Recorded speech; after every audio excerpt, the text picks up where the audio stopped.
हाँ जी चलिए।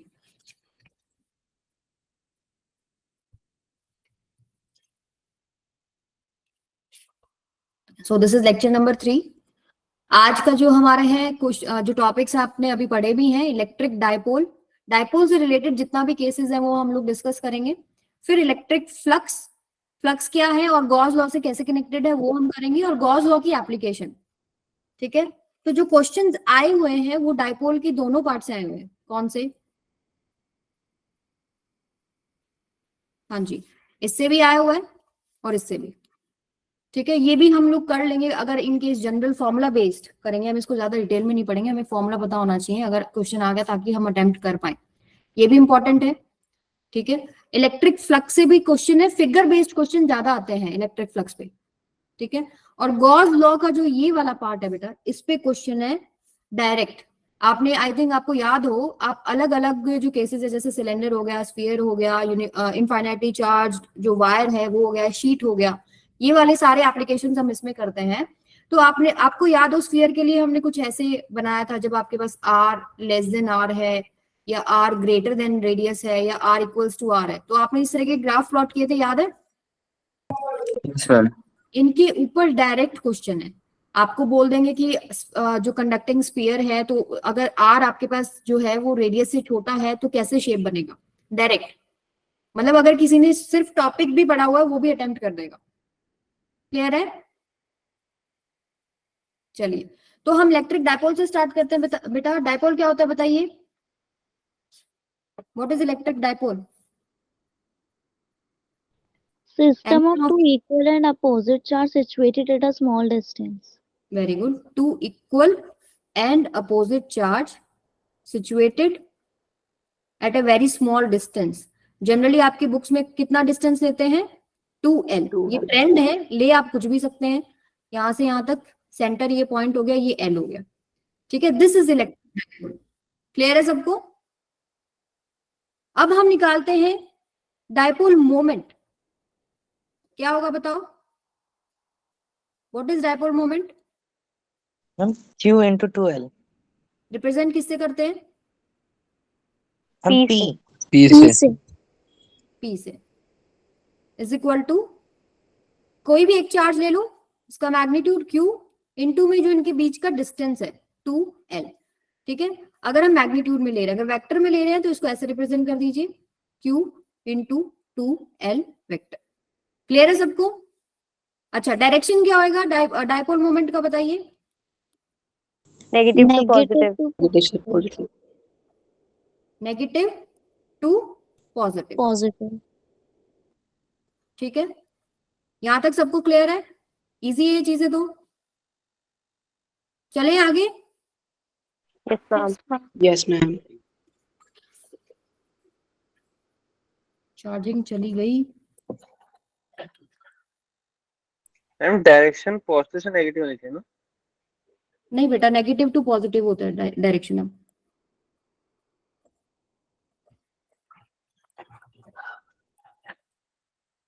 यही तो छोटी छोटी चीजें हैं जिसकी वजह से आप क्वेश्चन गलत करते हो।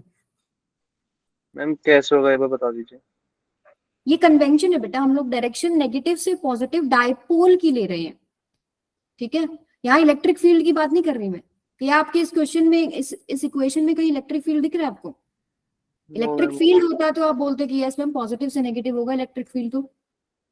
ठीक है, यहाँ डायपोल की बात हो रही है। ओके, आगे चले। Yes ma'am.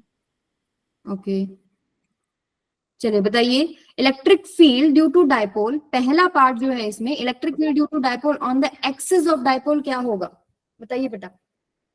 किसी को फॉर्मूला याद है? 2kp/r3। x प्लस l का होल स्क्वायर माइनस l का होल स्क्वायर। ओके, थोड़ा धीरे बोलिए। Ma'am 2kpx। मैं पहले फिगर बनाती हूँ। kq/r²। देखो ये है हमारे पास माइनस क्यू, ये है प्लस क्यू, एक डायपोल बन गया अपना। इनके बीच में हम डिस्टेंस कितना ले रहे हैं? 2L। और मान लीजिए मैं एक्सिस पे किसी पर्टिकुलर पॉइंट P के ऊपर निकालना चाहती हूँ कि कितना इलेक्ट्रिक फील्ड होगा इस डायपोल की वजह से, जो कि सेंटर से कितना डिस्टेंस रखता है, लेट्स से x। ठीक है, तो यहां पर आप इलेक्ट्रिक फील्ड रिप्रेजेंट कर सकते हैं, जैसे माइनस क्यू की वजह से किधर होगा, इस डायरेक्शन में। मान लीजिए ये आपके पास E1 है, फर्स्ट चार्ज की वजह से सेकंड चार्ज हो गया, और प्लस क्यू की वजह से किधर होगा, इस डायरेक्शन में। ठीक है, अब देखो मैंने बड़ा दिखाया है ये वाला जो इलेक्ट्रिक फील्ड है, इसका मतलब क्या है, क्योंकि ये जो पर्टिकुलर पॉइंट है जहां आप निकाल रहे हो ये इसके क्लोज है, तो यहाँ पर इलेक्ट्रिक फील्ड, क्योंकि आपको पता है it is inversely proportional to r square होता है, तो यहाँ inversely proportional to r square की वजह से जो इसकी वजह से आएगा वो बड़ा इलेक्ट्रिक फील्ड होगा, जो कि आपके पास किस डायरेक्शन में, आउटवर्ड डायरेक्शन में। अब आप नेट जब आप निकालते हैं इलेक्ट्रिक फील्ड, वो कितना हो जाएगा, E2 माइनस में E1। इसको जब आप सॉल्व करेंगे दोनों केसेस के लिए, फॉर्मूला क्या यूज करोगे, KQ बाय में आर स्क्वायर। जो भी इस पॉइंट का इस चार्ट से डिस्टेंस, एक बार ये वाला आप लोगे, दूसरा इस पॉइंट से लोगे, फिर आप नेट सॉल्व करते हैं, तो क्या फॉर्मूला बताया आपने, ई नेट कितना है आपका, 2kxp बाय में x square minus L square का होल स्क्वायर। 3 ठीक है, यही आएगा ना। Yes ma'am. ठीक है, अब ये फॉर्मूला मैंने कह दिया आपको कि आपको याद होना चाहिए। आपको क्या याद होना चाहिए, क्योंकि x जो है वो आपका बहुत बहुत बड़ा होता है l से। ये डायपोल्स आप चार्जेस सोच सकते हैं, इनके बीच का जो डिस्टेंस है ना, ये लगभग 10⁻⁻⁹ मीटर के आसपास होता है, बहुत छोटा डिस्टेंस होता है। So you can neglect this one. आपके पास क्या आ जाएगा, 2kxp बाय में x की पावर 4। सो x से ये कैंसिल होगा, 3 बचेगा। फाइनल रिजल्ट क्या आ गया, 2kp बाय में x क्यूब। ये आपको याद होना चाहिए। क्लियर है सबको? ऊपर वाला मेन नहीं है ना? नहीं, ये मेन नहीं है, ये मेन है। ठीक है, ये पता होना चाहिए कि 2kp बाय में x क्यूब होता है। क्लियर है सबको? हमारे लिए इंपॉर्टेंट क्या निकल के आता है रिजल्ट यहां से, कि जो ई नेट आ रहा है ना आपका, वो inversely proportional to x cube आ रहा है। और आपके पास इलेक्ट्रिक फील्ड जब हमने चार्जेस, पॉइंट चार्जेस के लिए किया था, inversely proportional to r square या एक्स स्क्वायर था। तो यानी कि डायपोल की वजह से जो इलेक्ट्रिक फील्ड है वो फास्ट गिर रहा है इन कंपैरिजन टू अगर आप पॉइंट चार्जेस की बात कर रहे हो। ठीक है, क्लियर है सबको? हाँ जी गाइस, क्लियर है? Yes ma'am. Okay, yes ma'am. आगे चलते हैं। ये वाला चीज याद होना चाहिए और ये वाला चीज याद होना चाहिए फॉर CUET एग्जाम पर्टिकुलरली। ठीक है, आगे चलते हैं। क्वेश्चन कीजिए जरा, इसी के ऊपर है। ये आपके पास है, point A lies at distance r on the axis. Point A lies at distance r on the axis of q short electric dipole. कोई एक शॉर्ट इलेक्ट्रिक डायपोल है माइनस क्यू से प्लस क्यू। यहां पर कोई पॉइंट आर है on the axis. Electric field at this point is 160 volt per meter. Electric field दे रखा है। Now consider another point at a distance 2r on its axis. The value of electric field at this point will be, एक point मान लीजिए r distance पे और जो दूसरा पॉइंट है वो 2r डिस्टेंस पे है। मान लो सेंटर से ही है, ये r डिस्टेंस पे है और ये 2r डिस्टेंस पे हो गया। तो मुझे बताओ जरा क्या आंसर होगा आपके पास। कितना मिनट दूं? 1 मिनट का आंसर, 1 मिनट का टाइम है। हालांकि क्वेश्चन 15 सेकंड का ही है। सॉल्व कीजिए।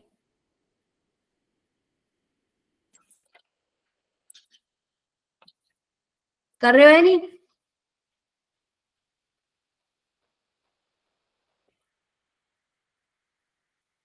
यस और नो बोल दिया करो ताकि मुझे पता लग जाए मेरा इंटरनेट तो चल रहा है। कर रहे हैं मैम कर। Yes ma'am. Yes ma'am. Yes ma'am. कीजिए।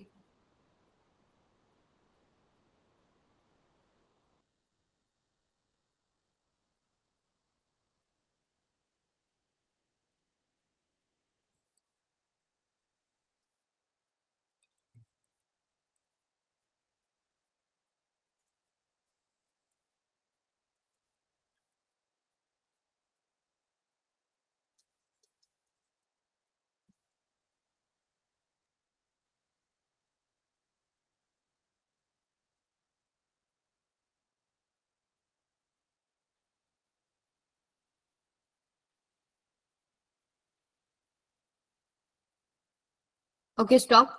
इसका मतलब आप सभी गलत क्वेश्चन सॉल्व कर रहे हैं। जो आपका हमने देखो अभी किया हमने कि it is inversely proportional to x cube, बस इसी को उठाना है आपको। E is inversely proportional to 1 by x cube. ठीक है, तो क्या मैं इसको ऐसे नहीं लिख सकती, E1 बाय में E2 is equal to R2 bye में R1 का होल क्यूब। बताइए, दो डिस्टेंसेस है ना हमारे पास, एक बार आपके पास किसके इक्वल हो गया, ये E1 is proportional to 1 bye R1 का क्यूब, एक बार आपके पास क्या हो गया, प्रोपोर्शनल टू 1 बाय R2 का क्यूब। अगर आप इनको डिवाइड करते हैं तो प्रोपोर्शनलिटी साइन की वजह से कांस्टेंट आता है, वो हट के कट जाता है, तो सिर्फ आपके पास इतना पार्ट बच जाएगा, E1 बाय में E2 is equal to R2 bye में R1 का होल क्यूब। ये बात सबको समझ में आती है? Yes ma'am. ठीक है, अब बस आपको R2 और R1 का वैल्यू पुट करना है। R2 कितना है, 2R का होल क्यूब, और R1 कितना है, R क्यूब, और इलेक्ट्रिक फील्ड R की वजह से आपको ऑलरेडी गिवन है, कितना है 160, और आपको निकालना कितना है E2। अब बता दो मेरे को आंसर कितना आएगा। मैम सी। MC।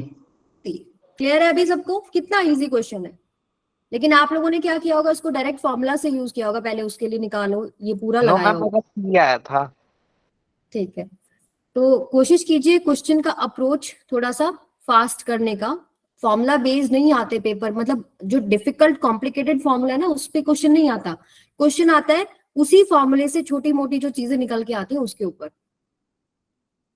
चलिए अभी हम बात करते हैं electric field due to dipole on perpendicular bisector of dipole. चलो ठीक है, डायपोल बना लेते हैं, minus q plus q, distance कितना हो गया, सेम वही चीज 2n, perpendicular bisector of the dipole, मतलब इसको कहीं मिड में से काट रहा है, किसी पॉइंट के ऊपर आपको इलेक्ट्रिक फील्ड निकालना है। आपको पता है ये माइनस क्यू की वजह से किधर होगा, इधर E1 ले लो, और इसकी वजह से किधर होगा, इस डायरेक्शन में कहीं। ठीक है, तो दूसरा कलर ले लेते हैं, इसमें मर्ज हो रहा है ये। तो इलेक्ट्रिक फील्ड ये हो गया E2, इन दोनों का रिजल्टेंट निकलेगा, आपको पता है कि सुपरपोजिशन प्रिंसिपल लगता है, सेंटर ठीक है? में से। तो ये आपके पास कहीं ई नेट इधर निकल के आएगा, ठीक है, और डायपोल का डायरेक्शन देखो किधर है, इस तरफ, और नेट इलेक्ट्रिक फील्ड का डायरेक्शन किधर आ रहा है, इसके अपोजिट। समझ में आया? अब इसका फॉर्मूला अगर इसको करते कैसे हैं, आपको याद हो, इनके कंपोनेंट ले लेते हैं, इसका लेते हैं E1 कोस थीटा, और एक आएगा आपके पास E1 साइन थीटा, एक आएगा E2 कोस थीटा, एक आएगा E2 साइन थीटा। आप देख सकते हैं कि ये वाला जो कंपोनेंट है साइन थीटा वाला, इसका तो इधर आएगा ऊपर और इसका आएगा नीचे, तो ये दोनों तो कैंसिल आउट ही हो जाते हैं। कैंसिल आउट क्यों हो रहे हैं, क्योंकि E1 E2 भी सेम है यहाँ पे, ये जो डिस्टेंस है ना, ये जो डिस्टेंस है ये दोनों में सेम है, क्योंकि वो परपेंडिकुलर बाइसेक्टर पे रखा हुआ है। फिर इसका आप डेरिवेशन करते हैं तो नेट जो आता है आपके पास वो आएगा twice of E something cos theta. Cos theta, ये एंगल आप थीटा लेते हैं, ये एंगल थीटा होता है, ये जो डिस्टेंस है इसको हम लोग x लेते हैं, और ये आपके पास कितना हो जाएगा, सिर्फ l। यहाँ से आप कोस थीटा निकाल सकते हो ना इस ट्राइंगल में से कितना है, और इलेक्ट्रिक फील्ड भी निकाल सकते हो, k q by r square, r कितना हो जाएगा, ये under root x square plus में एल स्क्वायर। ये चीज सबको क्लियर है? Yes ma'am. ठीक है, तो फाइनल आपका जो फॉर्मूला आता है वो ई नेट इक्वल्स टू कितना आता है, केपी बाय में एक्स स्क्वायर प्लस में एल स्क्वायर की पावर 3/2, ये निकल के आता है। सेम कॉन्सेप्ट हम यहाँ पर यूज करते हैं कि हमारे पास जो x है वो बहुत लार्ज है l के कंपैरिजन में, तो l हमारा नेग्लेक्ट हो जाता है, और अगर आप इसको सॉल्व करेंगे तो आपके पास क्या बन जाएगा, केपी बाय में एक्स क्यूब। क्लियर है? ये आपको पता होना चाहिए। अब आप इसको रिलेट कर सकते हो, जो एक्सिस पे आया और जो परपेंडिकुलर बाइसेक्टर पे आया, देखो कितना आया था यहाँ पे, यहाँ आया था 2kp बाय एक्स क्यूब, यहाँ कितना आया है, kp बाय एक्स क्यूब। तो हम इसको ऐसे लिख सकते हैं, E is equal to 2 times of E at equatorial position. इसको इक्वेटोरियल पोजीशन भी बोल सकते हैं, और जो आप एक्सिस पे लेते हो उसको एक्सियल, और जो परपेंडिकुलर ले रहे हो उसको इक्वेटोरियल। क्लियर है ये चीज सबको? और अगर हमको इसको वेक्टर की फॉर्म में रिप्रेजेंट करना हो तो आपको डायरेक्शन पता होनी चाहिए, ये आ जाएगा माइनस kp बाय में एक्स क्यूब।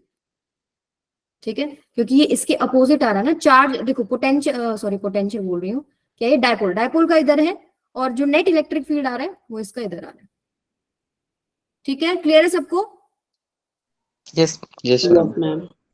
ठीक है, तो ये 2-3 चीजें आपको याद होनी चाहिए, ये वाली और ये वाली। चलिए क्वेश्चन कीजिए, अभी सॉल्व ही कर रहे हैं हमने। Electric field due to an electric dipole at a distance r from its center in axial position is E. अभी फर्स्ट टॉपिक यही था कि E आपके पास कितना आया था 2kp by x cube. If the dipole is rotated through an angle of 90 degree about its perpendicular axis, the electric field at the same point will be, अगर उसको रोटेट कर दिया about its perpendicular axis, जिसके about आप rotate कर रहे हो, this axis is this one, तो आप 90 पे रोटेट करोगे तो आप जिस पॉइंट की आप बात कर रहे हो वो कौन सी पोजीशन पे आ जाएगा? इक्वेटोरियल पोजीशन पे आ जाएगा ना? मैम हाँ जी, कुछ नहीं। कितना आएगा आंसर? C. सी। ठीक है, क्लियर है सबको? Yes, ma'am. बता दो। हाँ जी बेटा, देखो क्या बोल रहे हैं, टॉपिक का जो टॉपिक का हेडिंग है ना वही लिखा हुआ इन्होंने, इलेक्ट्रिक फील्ड पहला, जब आप बात करें माइनस क्यू प्लस क्यू, जब एक्सियल पोजीशन पे रखा है तब, मान लो ये कोई आपके पास पॉइंट है, electric field due to an electric dipole at a distance r from its centre in axial position is E. If the dipole is rotated through an angle of 90 degree about its perpendicular axis, इस dipole को ही rotate कर दो तो ये नया position क्या हो जाएगा? ये हो जाएगा ना। अब ये पर्टिकुलर पॉइंट क्या हो गया? इसके परपेंडिकुलर बाइसेक्टर पे आ गया ना। ठीक है, तो यहां पर जो रिजल्ट था ये बोल रहे हैं E, और यहां पर रिजल्ट कितना हो जाएगा? इसका आधा, E/2, क्योंकि हमने अभी किया कि जो आपके पास ये है ये ट्वाइस है, E एक्सियल पे ट्वाइस ऑफ E इक्वेटोरियल है, तो E इक्वेटोरियल पे निकाल दो तो E/2 हो जाएगा। क्लियर है सबको? चले अभी आगे। Yes ma'am. Okay. So torque on electric dipole placed in uniform electric field. किया हुआ आपने topic? Yes, ma'am. Yes ma'am. Okay, तो ये इंपॉर्टेंट टॉपिक है, और आप नीट का प्रिपरेशन कर रहे हैं वहां भी है, मेंस का कर रहे हैं वहां पर भी क्वेश्चन इस पे, देखो अकॉर्डिंग टू पेपर वो थोड़ा लेवल ऊपर नीचे कर देते हैं। ठीक है, टॉपिक्स का जो बेसिक कॉन्सेप्ट है वो सेम रहता है। ठीक है, तो इसको ही मान लीजिए, इसी इलेक्ट्रिक डायपोल को हम लोग कभी वैक्यूम में रख रहे हैं, कभी हो सकता है लिक्विड में रख रहे हैं, तो बहुत सारे डिफरेंट केसेस बन जाते हैं फिर उसके अंदर। ठीक है, तो torque on electric dipole placed in a uniform electric field, तो सबसे पहले यूनिफॉर्म इलेक्ट्रिक फील्ड ही बना लेते हैं।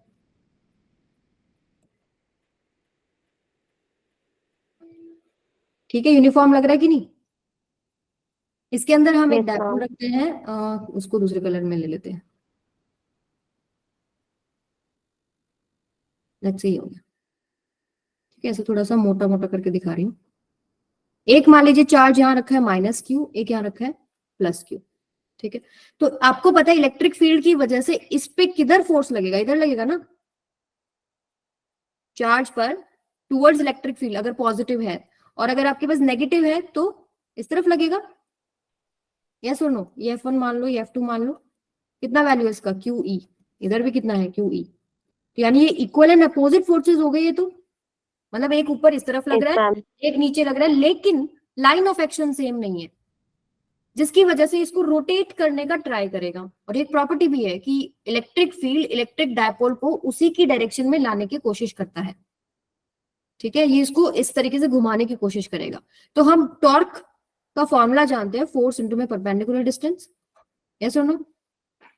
Yes ma'am. ठीक है, ये रोटेट कर रहा है अबाउट इट्स एक्सिस, तो हम ऐसे भी लिख सकते हैं, नेट जो टॉर्क होगा, एक तो इस चार्ज की वजह से जो इस फोर्स, ये जो फोर्स लेके आएगा QE, और इनटू में परपेंडिकुलर डिस्टेंस कितना हो जाएगा? क्या ये नहीं हो जाएगा परपेंडिकुलर डिस्टेंस? जो एक्सिस है, देखो एक्सिस इस सेंटर से पास कर रहा है, चार्ज आपके पास इधर रखा है, तो इससे परपेंडिकुलर डिस्टेंस आप यही डालोगे ना ऐसे। ये तो परपेंडिकुलर हो नहीं सकता, ये भी परपेंडिकुलर नहीं हो सकता, तो परपेंडिकुलर डिस्टेंस है ये इस तरीके से जो फॉल कर रहा है। तो आपको पता है डायपोल का डिस्टेंस हम 12 लेते हैं, तो ये इतना डिस्टेंस कितना हो जाएगा? L। 12 sin theta. हाँ जी, तो इसको आप थीटा ले लो। जो एक डायपोल है वो E के साथ जो एंगल बना रहा है वो थीटा ले लिया हमने, तो ये ट्राइंगल बन गया ऐसे थीटा।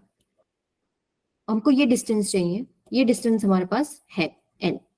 तो मैं इसको अगर ब्रेक करूं L को, तो एक इधर आएगा L कोस थीटा, एक इधर आएगा L साइन थीटा। यही तो आपके पास ये डिस्टेंस हो जाएगा L साइन थीटा, राइट? ऐसे ही है ना, इसको ब्रेक कर रहे हो आप, तो एक तो ऐसे आएगा, सॉरी, एक ऐसे नीचे आएगा हॉरिजॉन्टल, एक ऐसे आएगा वर्टिकल। तो वर्टिकल वाला ये इधर आएगा और ये इसके पैरेलल है, तो ये जितना डिस्टेंस है वही इतना डिस्टेंस हो जाएगा, तो ये आपके पास L साइन थीटा आ जाएगा। प्लस में Q E L sine theta. 2 बार क्यों किया मैंने ये, क्योंकि नीचे भी यही केस है। अगर नीचे वाला मैं आपको दिखाऊं थोड़ा खोल के, तो एक लग रहा है 4th इधर, ठीक है। एंगल जो ये बना रहा है डायपोल, इसके साथ ये थीटा बना रहा था ई के साथ। ये इलेक्ट्रिक फील्ड है, ये डायपोल का डायरेक्शन है, ये डायपोल का डायरेक्शन है, ये थीटा हो गया तो ये भी थीटा हो जाएगा। इतना डिस्टेंस एल है। अगेन वही कंपोनेंट, इधर आप कंपोनेंट लोगे तो एल कोस थीटा आएगा, और इधर कंपोनेंट लोगे तो एल साइन थीटा आएगा। ये एल साइन थीटा इसके पैरेलल है, तो ये परपेंडिकुलर डिस्टेंस भी एल साइन थीटा ही है। तो फोर्स कितना लग रहा था, क्यू ई, तो Q E L sine theta 2 बार आ गया, तो टोटल कितना हो गया 2 Q E L sine theta. इसको हम लिख सकते हैं क्या, 2L को इकट्ठा कर लो इनटू चार्ज, क्या ये डायपोल नहीं हो गया, dipole moment, P E sine theta. Final result क्या होता है आपके पास, P क्रॉस E वेक्टर। ई, ठीक है। अब आपका क्वेश्चन हो सकता था मैम ई क्रॉस पी क्यों नहीं हो सकता, हो सकता है ना, क्योंकि हम पी क्रॉस ई क्यों ले रहे हैं, क्योंकि क्लॉकवाइज घूम रहा है, आपको दिख रहा है नीचे वाला भी इसको क्लॉकवाइज घुमा रहा है, और ऊपर वाला भी और नीचे वाला भी क्लॉकवाइज घुमा रहा है। एंड पी क्रॉस ई की अगर हम बात करें तो क्लॉकवाइज आएगा इस तरह, ठीक है। तो torque equals to p cross E, theta is the angle between p and E, and this electric field is trying to align that dipole in its own direction. ये इसका प्रॉपर्टी है, ठीक है। अब इसका हम मैक्सिमम मिनिमम वैल्यू सब discuss कर सकते हैं। क्या हो जाएगा, पी साइन थीटा का मैक्सिमम वैल्यू क्या है, PE अगर हम बात कर रहे हैं torque maximum, plus minus PE दोनों हो सकता है। थीटा की वैल्यू 90 भी हो सकती है और 270 भी हो सकती है। अगर हमने इसी डायपोल को उल्टा रख दिया कि माइनस क्यू ऊपर और प्लस क्यू नीचे, ठीक है, तो आपको पता है इलेक्ट्रिक फील्ड मान लो ऐसे है, तो इलेक्ट्रिक फील्ड की वजह से इस पे डायरेक्शन तो इधर लगेगा और इस पे ऐसे लगेगा, वो एंटी क्लॉकवाइज घूम जाएगा, ठीक है। लेकिन मैक्सिमम तब भी है, वो दोनों आएगा, थीटा 90 270 प्लस माइनस पीई, ठीक है। क्या टॉर्क नेट 0 हो सकता है, बताइए, क्या टॉर्क नेट 0 हो सकता है, yes ma'am जब थीटा आपके पास 0 या 180 है, दोनों केसेस में है, yes, if theta is equal to 0 और 180 बोथ। क्या एफ नेट 0 है यहाँ पे, yes ma'am यस मैम, ठीक है। तो यहाँ पर आप बोलेंगे एफ नेट तो हमेशा ही 0 है, इक्वल एंड अपोजिट फोर्स लग रहा है, लाइन ऑफ एक्शन सेम नहीं, वो नेट फोर्स 0 आएगा तभी वो टॉर्क की तरह काम कर रहे हैं, ठीक है। लेकिन टॉर्क नेट 0 हो भी सकता है और नहीं भी हो सकता है। अगर वो इन पोजीशंस पे लाई कर रहा है तो 0 है, अगर इन पोजीशंस पे लाई कर रहा है या इनके बीच में कहीं लाई कर रहा है तो 0 नहीं है। तो टॉर्क नेट मे और मे नॉट बी 0, मे और may not be 0 in uniform electric field की बात कर रही हूं मैं, यूनिफॉर्म इलेक्ट्रिक फील्ड, ठीक है। But force net is always 0 in uniform electric field, uniform की। क्लियर है सबको अभी, हाँ जी बेटा, Yes, ma'am. yes ma'am okay. अच्छा, अगर मैं नॉन यूनिफॉर्म इलेक्ट्रिक फील्ड लूं तो क्या हो जाएगा, लेट्स से मैंने नॉन, यही देख लेते हैं। अगर हम यहाँ, क्वेश्चन भी उसी पे ही है कि ये अभी देखो आपको दिख रहा है कि ये जो फील्ड है वो नॉन यूनिफॉर्म हो गया, ठीक है। डिस्टेंस उनके बीच में बढ़ता जा रहा है या नहीं बढ़ता जा रहा, तो इसमें क्वेश्चन क्या है कि ये आपके पास नॉन यूनिफॉर्म इलेक्ट्रिक फील्ड है, इसमें एक डायपोल रखा हुआ है, माइनस क्यू से प्लस क्यू आपको डायरेक्शन दिखा रखा है। तो ऑप्शन है dipole will not experience any force, dipole will experience a force towards right, dipole will experience a force towards left, dipole will experience a force upward. कहां करेगा, बताइए, एनी गेसेस, मैम कोई force experience नहीं करेगा। नहीं करेगा, ma'am C third होगा A. Third, yes, third is the right answer, very good, will experience towards left. अभी देखो जब यूनिफॉर्म इलेक्ट्रिक फील्ड है तब नेट फोर्स 0 है। देखो अगर आपके पास ये वाला केस हमने लिया, ये वाला केस अगर हम ले रहे हैं, यूनिफॉर्म इलेक्ट्रिक फील्ड है, मान लो ये आपके पास डायपोल हो गया, तो यहाँ जो फोर्स लग रहा है ये मान लो प्लस क्यू है और ये माइनस क्यू है, इस पे लग रहा था क्यू ई, इस पे लग रहा है क्यू ई, दोनों पे सेम लग रहा था, इलेक्ट्रिक फील्ड क्योंकि सेम था दोनों जगह पे, यूनिफॉर्म था। लेकिन अगर आपके पास इलेक्ट्रिक फील्ड ऐसे हो रहा है मान लो, और यहां मैंने आपको एक डायपोल रख दिया, तो अब यहाँ जो फोर्स लगेगा, यहाँ आपके पास इलेक्ट्रिक फील्ड लाइन ज्यादा है, आपको दिख रहा है स्ट्रेंथ ज्यादा है, तो इस तरफ जो फोर्स लगेगा ना माइनस क्यू के ऊपर वो ज्यादा होगा, ये ई ज्यादा होगा क्योंकि, और इस तरफ लगेगा क्यू ई, ये यहाँ पर ई कम हो जाएगा, तो इसकी वजह से dipole will experience a force towards left. तो ये नॉन यूनिफॉर्म केस का जब बात आती है, नॉन यूनिफॉर्म केस का जब बात आएगी, यूनिफॉर्म केस में क्या हो जाएगा, एफ नेट में और may not be zero. This is a very good conceptual question, अगर डालना चाहें तो डाल सकते हैं, एफ नेट मे और may not be zero. Same torque net zero हो भी सकता है, नहीं भी हो सकता, ठीक है, टॉर्क नेट मे और मे नॉट बी जीरो, उसके एंगल पे डिपेंड करता है कितना है ई और पी के बीच में। क्लियर है अभी सबको? Yes, ma'am. Yes, ma'am. Okay, अब बात कर लेते हैं थोड़ा सा इलेक्ट्रिक फ्लक्स के बारे में। फ्लक्स के बारे में बात करने से पहले थोड़ा सा एरिया के बारे में डिस्कशन कर लेते हैं। क्या एक एरिया वेक्टर है या स्केलर है? क्या एरिया का कोई डायरेक्शन है? वेक्टर को इंडिकेट। यस, हमारे पास दो तरह की शेप्स होती है, 2D 3D।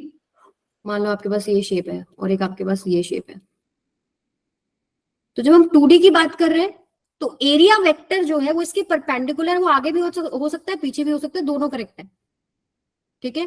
यहाँ की अगर हम बात कर रहे हैं जो आपके पास एरिया वेक्टर होगा इन सर्फेसिस का जो एरिया वेक्टर होगा, always we are taking outward normal, अंदर वाला नहीं लेना क्वेश्चन सॉल्व करने में, सिर्फ बाहर वाला लेना है, इसमें दोनों चलते हैं, ठीक है। जनरली हम वो लेते हैं जो इलेक्ट्रिक फील्ड एरिया वेक्टर के साथ आ रहा है, ठीक है।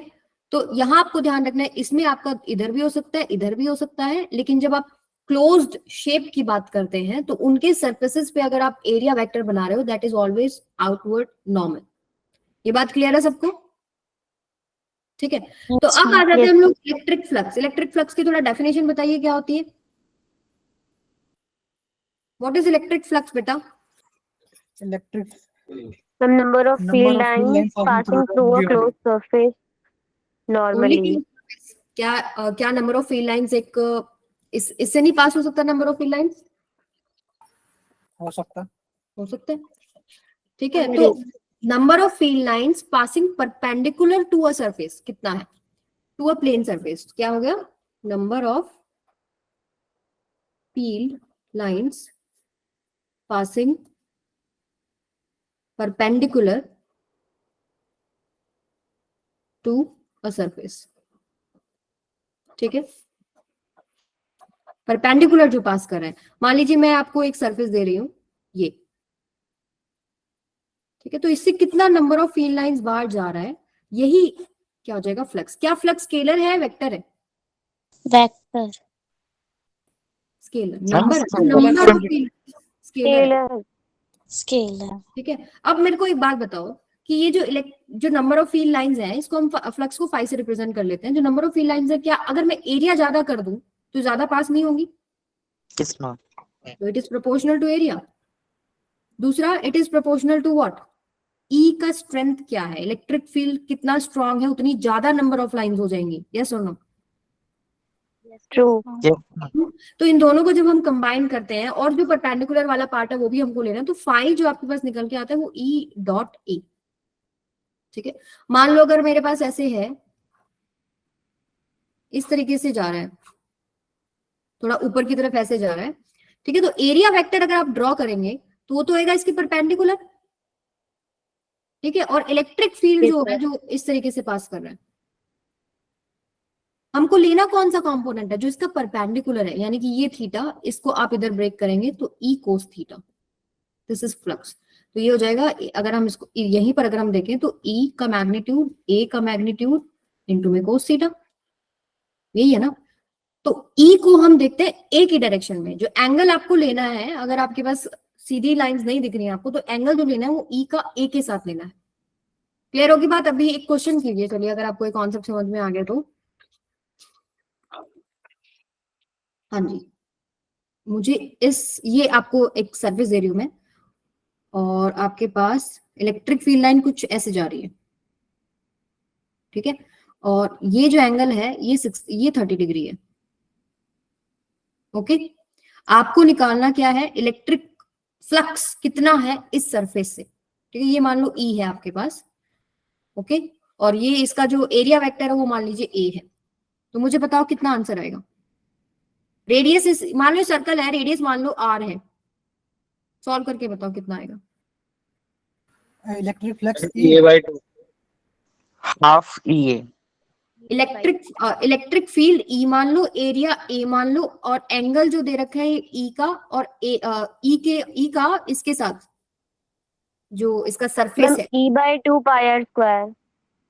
E/2 पाई आर स्क्वायर, क्योंकि आपने क्या करा यहाँ पर, कोस कितना लिया, मैम cos तो √3/2 मैम होगा। cos 60। ये इसीलिए मैंने आपको ये फिगर दिया है कि आप थीटा लेंगे 30 डिग्री। कुछ बच्चों ने सही भी किया है, कुछ बच्चों ने गलत किया है। थीटा आप 30 डिग्री नहीं लोगे बेटा, थीटा आप क्या लोगे, 60 डिग्री, ये वाला लोगे। क्यों? क्योंकि E के साथ एरिया वेक्टर की बात करना है। एरिया वेक्टर क्या है, जो परपेंडिकुलर है। अगर इसकी बात करूं, मान लीजिए ये है मेरा, ये जो मैंने आपको एक रिंग या सरफेस बना के दिया है, डिस्क, नॉट रिंग, डिस्क बना के दिया है। मान लीजिए ये प्लेन सरफेस है और इलेक्ट्रिक फील्ड जा रहा है, मान लो किधर, मान लीजिए इस तरह जा रहा है, ओके, क्लियर है। तो मुझे बताओ इस सरफेस का एरिया वेक्टर किधर है, इस तरफ होगा या परपेंडिकुलर होगा? परपेंडिकुलर। परपेंडिकुलर। ठीक है। तो इलेक्ट्रिक फील्ड का जो आपने एंगल लेना है एरिया वेक्टर के साथ, तो एरिया वेक्टर इधर आएगा। बच्चे यहीं पर गड़बड़ करते हैं इन क्वेश्चंस में, ठीक है। तो इलेक्ट्रिक फील्ड, कोशिश करो पहले एरिया बनाओ, ठीक है, फिर देखो इलेक्ट्रिक फील्ड का एरिया के साथ क्या एंगल बन रहा है, ठीक है। तो यहाँ पर क्या हो जाएगा, EA cos 60 डिग्री। क्लियर है सभी को? Yes ma'am. Yes Yes, ma'am. चलिए, और इसमें आई थिंक और कुछ बचा नहीं है। गॉस लॉ पे आ जाते हैं। Gauss law is very important. बहुत सारी हमारी कॉम्प्लेक्स जो फिगर्स हैं वो हम इसकी मदद से सॉल्व कर लेते हैं, ठीक है। याद है किसी को गॉस लॉ क्या होता है? What is Gauss law? किसी को तो याद होगा। The line integration of a closed loop, the total charge Q by epsilon. Total charge Q by epsilon. ये कौन सा चार्ज है, कहाँ है? Closed Inside the Inside the wall. surface। Okay, देखो नेट इलेक्ट्रिक फ्लक्स थ्रू, इसका जो statement है आपको छपा होना चाहिए दिमाग में, ठीक है। हालांकि स्टेटमेंट यहाँ पर हमारे सब्जेक्टिव क्वेश्चन नहीं आ रहा, लेकिन ये आपको आगे के लिए भी, अगर आप कोई प्रिपरेशन कर रहे हैं या कुछ भी तैयारी कर रहे हैं, तो ये तो आपको याद होना ही चाहिए। Net electric flux through close surface, close surface हम कैसा लेते हैं, 3D, ठीक है, is 1/E0 times the net charge enclosed by the surface। समझ में आया? अभी तक तो देखो हमने पीछे जो किया नेट फ्लक्स, देखो फ्लक्स क्या किया हमने, E.A किया, करेक्ट है ये, ठीक है। जनरली ये हमारा तब करेक्ट है जब E हमारे पास सेम है हर जगह पे। अगर E हमारे पास चेंज हो रहा है, कहीं पर कम हो रहा है, कहीं पर ज्यादा हो रहा है, तो आप डिफरेंट शेप्स का, मान लीजिए मैं अगर क्यूब ले रही, मान लो क्यूब ले रही हूँ, ये अगर मैंने क्यूब लिया, तो अगर मैं ये वाला फॉर्मूला अप्लाई कर रही हूँ ना, ये वाला, ठीक है, मैं इसको देख लूंगी, इसको देख लूंगी, इस वाले सरफेस को देख लूंगी, सभी सरफेसेस का देखकर मैं सबको ऐड कर दूंगी। लेकिन ऐसा कर पाना तभी पॉसिबल है जब E आपका सेम है, कांस्टेंट है, लेकिन E आपका चेंज भी हो सकता है, ठीक है।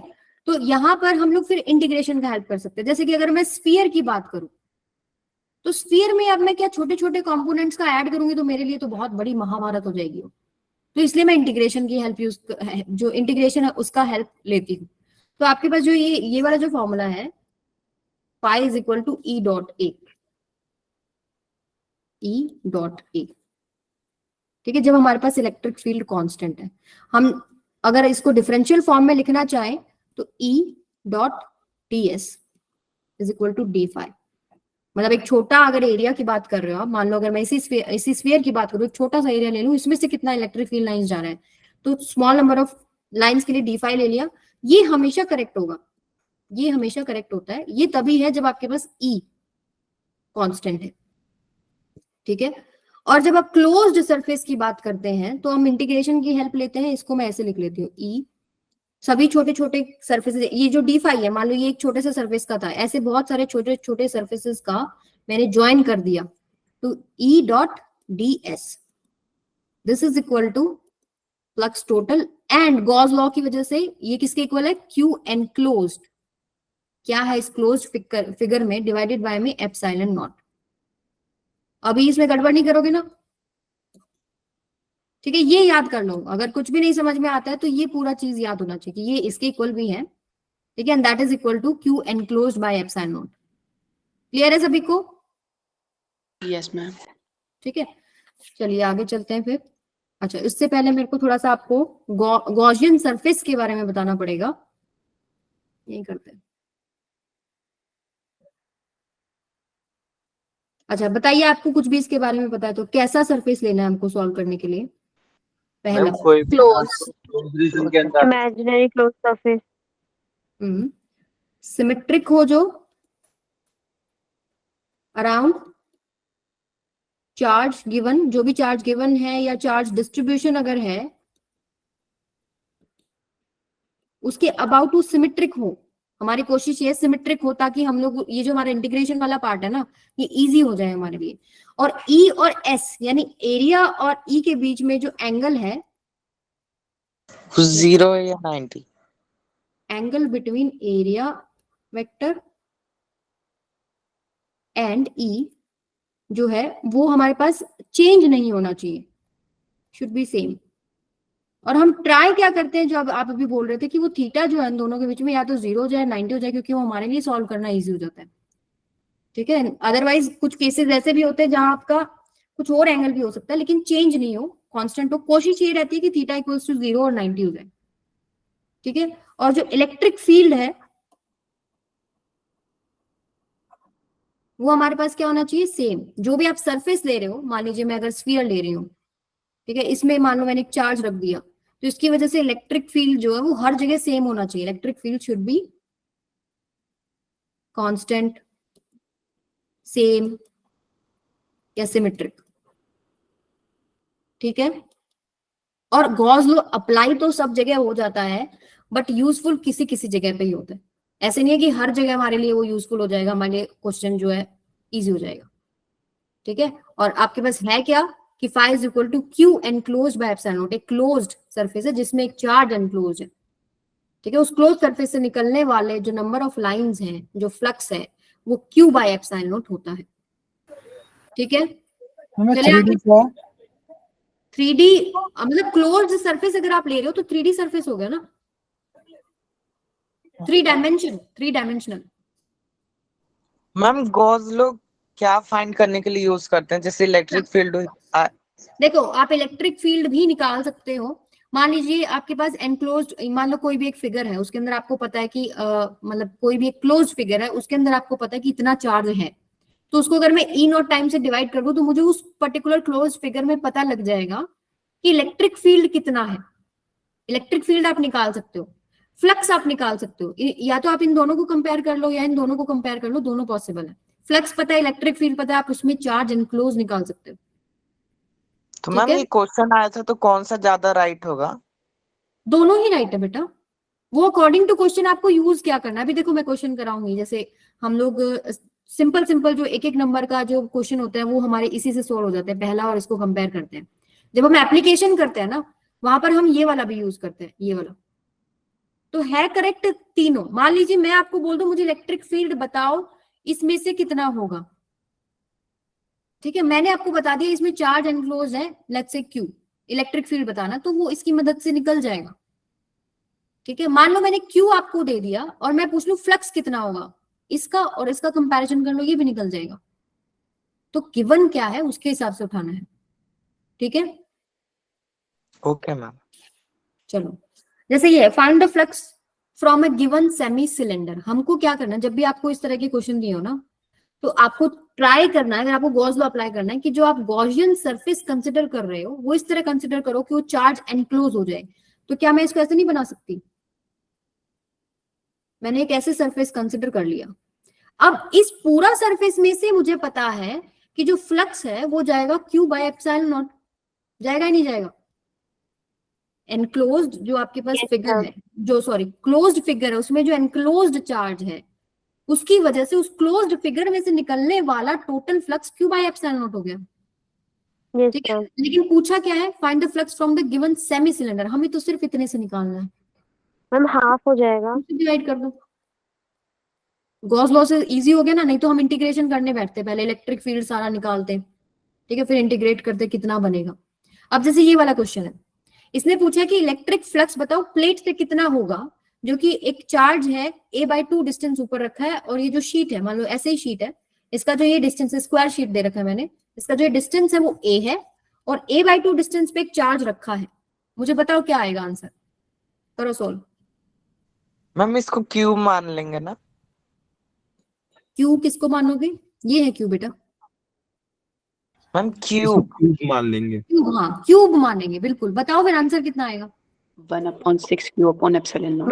1/6 Q upon epsilon naught. बिल्कुल सही। आपको पता है क्यूब जब आप इसको मानोगे तो पूरा क्यूब से Q बाय एप्सिलॉन जाएगा, लेकिन आपको सिर्फ एक सरफेस से निकालना है, वो जा रहा था 6 सरफेसेस से, एक से करना है तो 1/6 कर दो। क्लियर है सबको?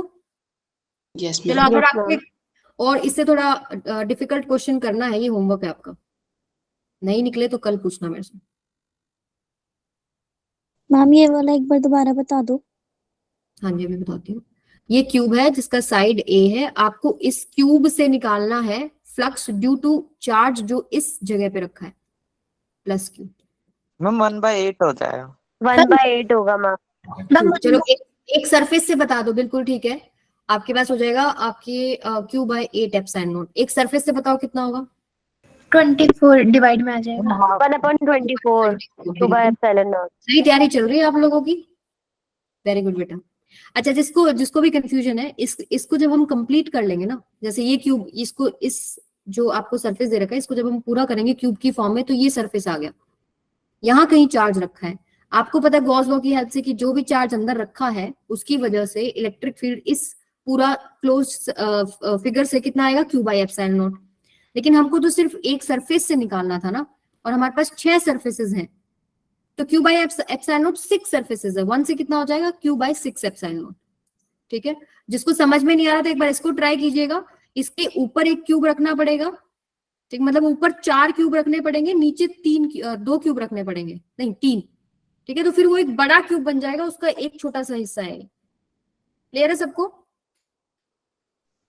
मैम ये 1/24 वाला समझाना। ओके अच्छा, पहले ये समझ में आ रहा है कि ये जो एक सिंगल क्यूब है, ये फिर आपके पास पूरा बड़ा जब क्यूब बन जाएगा तो 8 हिस्से बन जाएंगे इसके। ये क्लियर है? इस तरीके से मान लो ये इस तरह बन जाएगा ना,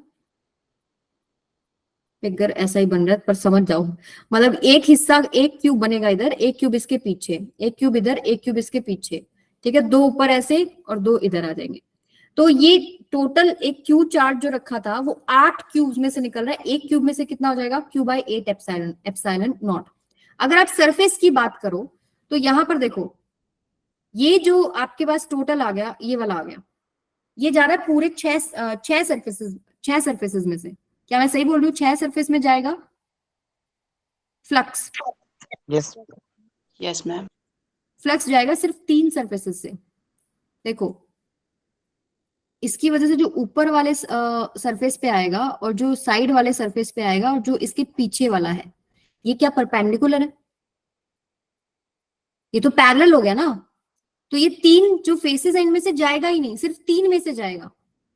ठीक है, तो इसलिए यहाँ पर आपके पास Q बाय 24 एप्सिलॉन नॉट हो जाता है।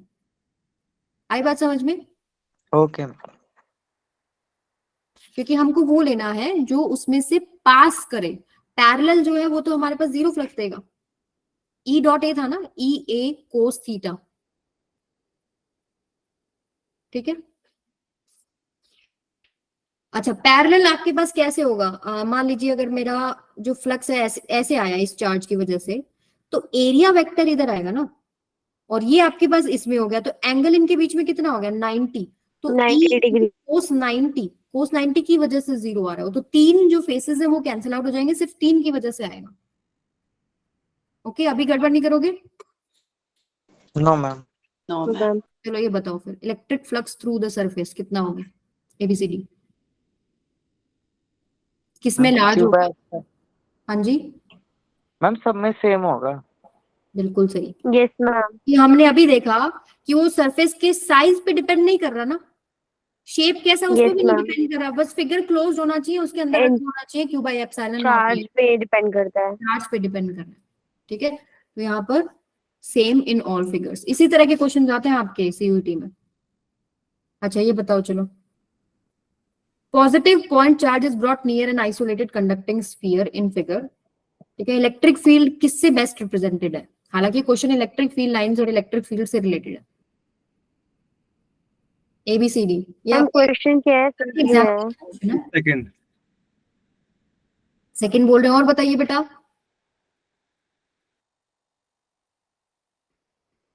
आइसोलेटेड कंडक्टिंग स्फीयर रखा है, मतलब और कोई आसपास कुछ नहीं है, अपने बस एक स्फीयर है और एक प्लस Q चार्ज उसके पास हम लेके आए, तो क्या कौन सा फिगर सही इलेक्ट्रिक फील्ड लाइंस को रिप्रेजेंट कर रहा है? ये क्वेश्चन। मैम सेकंड ही। यस, सेकंड करेगा। इंडक्शन आ जाता है यहाँ पर, प्लस Q है तो आपको पता है कि यहाँ पर माइनस माइनस ऐसे आ जाएगा। ठीक है, अब ये कंडक्टिंग स्फीयर है, अब माइनस चार्ज आ गया इसके ऊपर, इंड्यूस हो गया चार्ज, अपने आप तो नहीं आ गया ना, इसका मतलब इसी के अंदर से जो इलेक्ट्रॉन्स है वो इधर पास आए हैं, लेकिन आपको पता है कि अंदर जो है वो इलेक्ट्रिक फील्ड नहीं हो सकता। आपको पता है कंडक्टर्स में अंदर इलेक्ट्रिक फील्ड नहीं है। ठीक है, Yes, ma'am. तो यहाँ इसी वजह से यहाँ पॉजिटिव पॉजिटिव आ जाता है।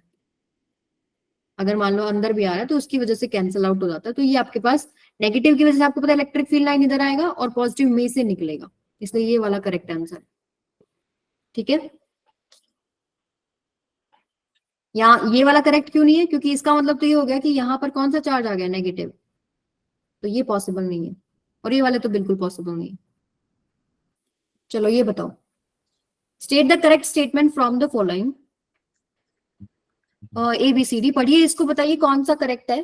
Cause law is true for any no matter if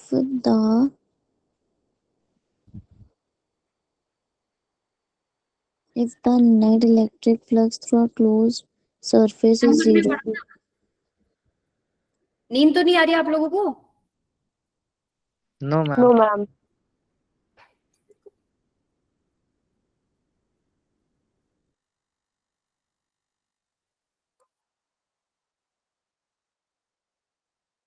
देखो पहला क्या है, Gauss law is true for any close surface no matter what its shape और साइज। अभी हमने क्वेश्चन भी किया था ना अलग अलग शेप एंड साइज के लिए, चार्ज एंड क्लोज था, तो करेक्ट है ये तो। ठीक है, फर्स्ट इज करेक्ट। सेकंड क्या है, if the net electric flux through a closed surface is zero, we can conclude that the total charge contained in the closed surface is also zero. Ma'am true. ये भी सही है। अच्छा, C, Gauss law is not based on inverse square dependence on distance contained in the Coulomb's law. 1 by r square के ऊपर depend नहीं करता। Ma'am B ऐसा जरूर थोड़ी ना ट्रू हो जाए, अगर इलेक्ट्रिक फील्ड के उसमें एरिया वेक्टर के बीच में 90 डिग्री बन गया तो जरूर थोड़ी ना उसमें Q. If the net electric flux through a closed surface is zero, उसके उस closed surface से zero आ रहा है, we can conclude that the total charge contained in the closed surface is also zero. मान लो कोई भी एक closed surface है, ठीक है, plus Q minus Q plus 2Q minus 2Q, इसमें टोटल जो चार्ज नेट अंदर बन रहा है वो कितना बन रहा है? जीरो।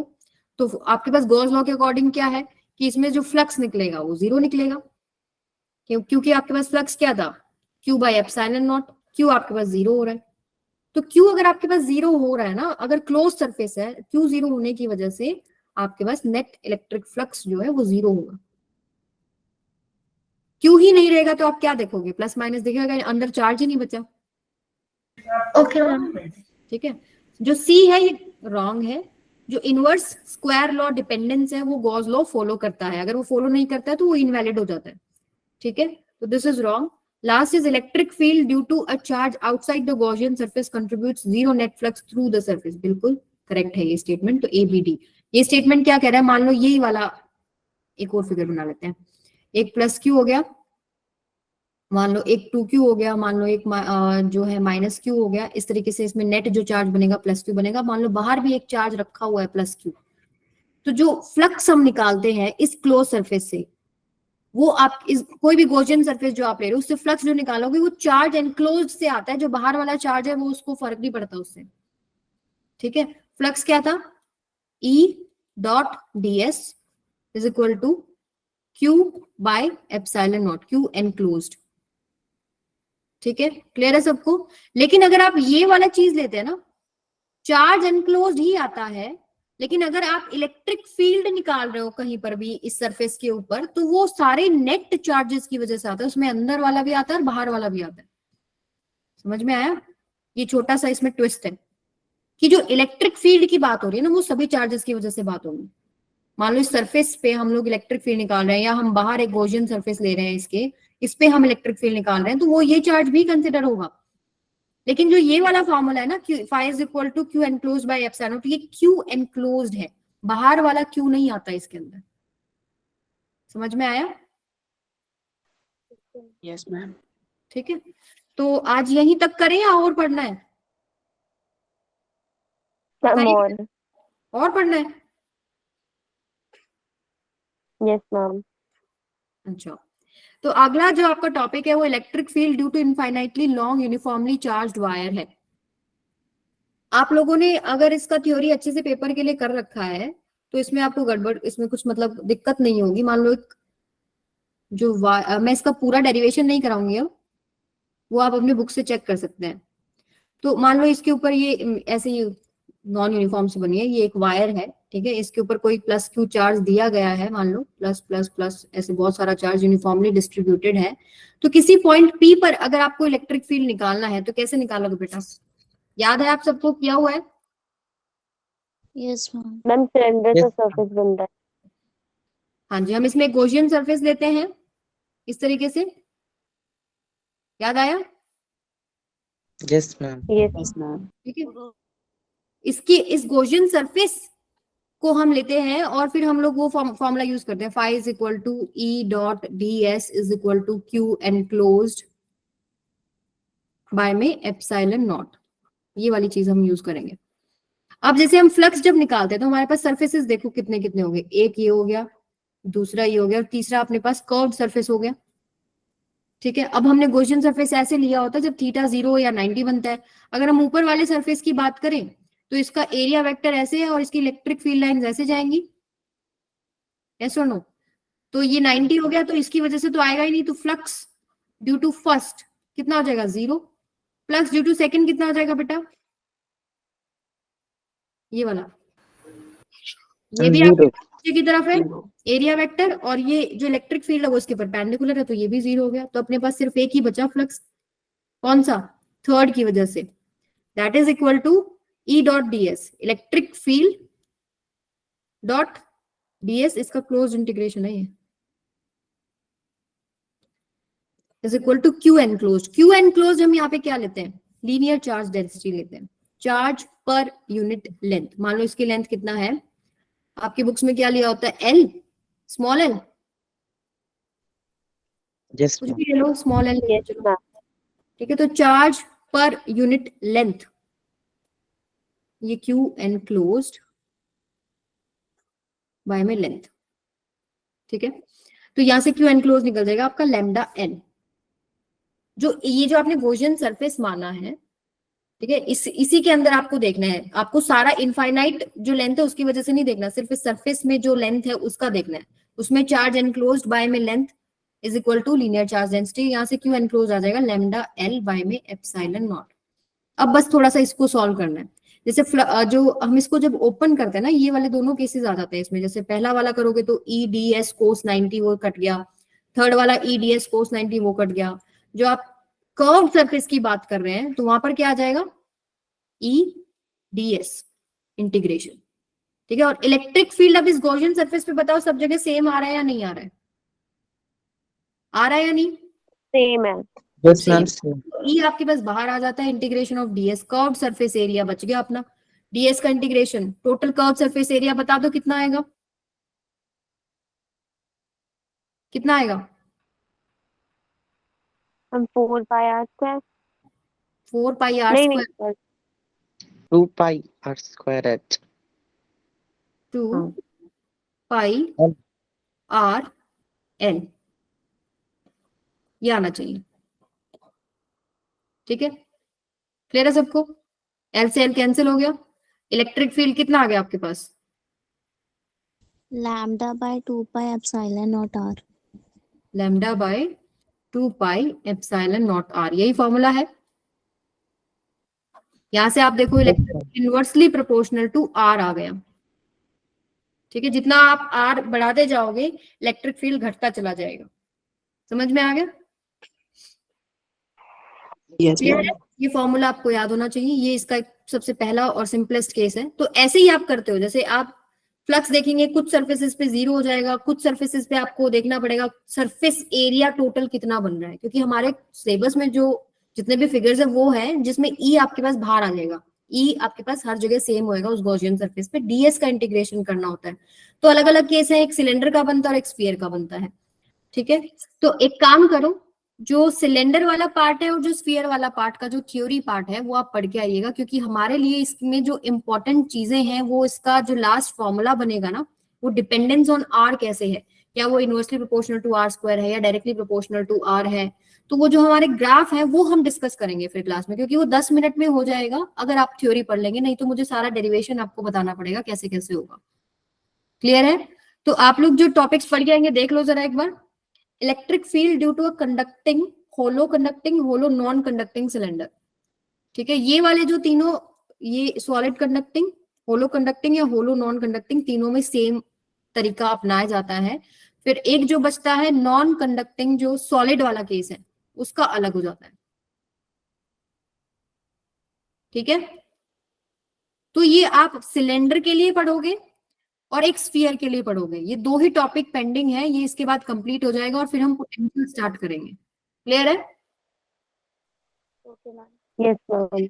ये वाला टॉपिक है नॉन कंडक्टिंग सॉलिड सिलेंडर और वायर कह लो, electric field due to plane sheet of charge, इसका थ्योरी, और लास्ट आपके पास है स्फीयर वाला, स्फीयर, शीट और सिलेंडर, तीनों का आप अच्छे से जो कॉन्सेप्ट है, जो थ्योरी है वो पढ़िए। हम डिस्कस करेंगे इसके ग्राफ और इसके फॉर्मूले की, वो आर पे डिपेंड कैसे कर रहा है और ई और आर में रिलेशनशिप जो बन रहा है और जो ग्राफ बन रहा है वो डिस्कस करेंगे। ठीक है, ओके ओके, तो आप यहाँ तक पढ़ के आइएगा। समझ में आ रहा है या नहीं, पहले तो ये बताओ। मैम, आ रहा है। Yes, ma'am, R. ठीक है, तो इसका एक क्वेश्चन आज हमारा थोड़ा डाउट आया है, वो मैं आप लोगों के साथ नेक्स्ट क्लास में डिस्कस कर दूंगी। मुझे उस क्वेश्चन में थोड़ा सा लग रहा है कि गड़बड़ हो सकती है।